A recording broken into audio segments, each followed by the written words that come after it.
Hello mga katrip, hello mga viewers, hello mga subscribers at followers ko dyan. So for today's vlog mga katrip ay may event dito sa plaza. Diba guys? Diba? Kaya sila yan. Diba nagtatalo na sila. Mga content creator din yan siguro mga katrip. Kaya sila sa likod. Gumagawa na sila ng script nila. Sige, sabi sa inyo, kahirap mag-content creator. Sinubukan niyong maging content creator. Sige, go!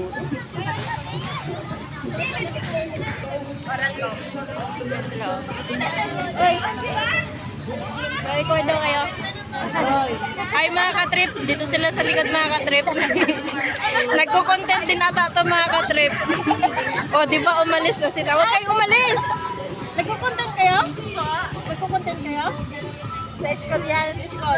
Ano po? School purposes. Ayun na. Shout out sa'yo. Tagasan kayo? Sisikat po ba kami dyan? O, syempre naman. Mga pwede pa makihingi ng followers. Sige, sige. O, sige. Ano mo na yung ano mo? Ano po? Sige na, dali. Mag-endorse tayo. Endorse mo na yung ano mo. Account ko. Account po. Saan ba yung po?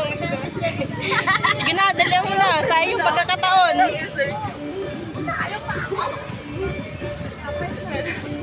Kaya mo pagkakataon, no? Endorse mo na yung ano mo para karoon ng followers. Kailangan din niya ng maraming ano? Followers ba? Oo, followers daw. Kailangan niya. Sa React?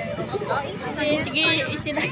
Ano po? Pinakamataas na score po sa may pinakamadaming likes po. Likes? Ano? Ano ba? Or ano? Ano bang pangalan yan? Baliktad. Anong pangalan? Francis Johnny Kyle po.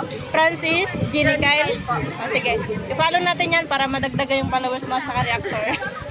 Ayun mga katrep, i-ano natin yung account nila for school purposes, content daw, purposes only.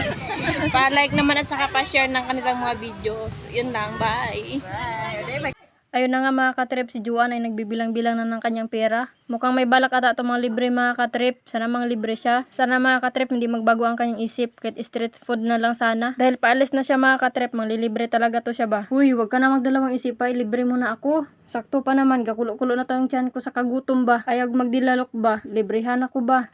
Hindi pa rin ako nawawala na pag-asa mga katrip. Nag-aantay pa rin ako ng libre niya. Kahit sa totoo lang mga katrip, nabuburing na ako dito kakaupo ba? Nag-aantay ng wala. Ay, ng libre niya pala. Habang nag-aantay ng libre niya, ikot-ikot muna natin yung camera. Itutour ko muna kayo dito sa plaza namin mga katrip. Kapag ganitong oras talaga mga katrip, marami nang tumatambay dito.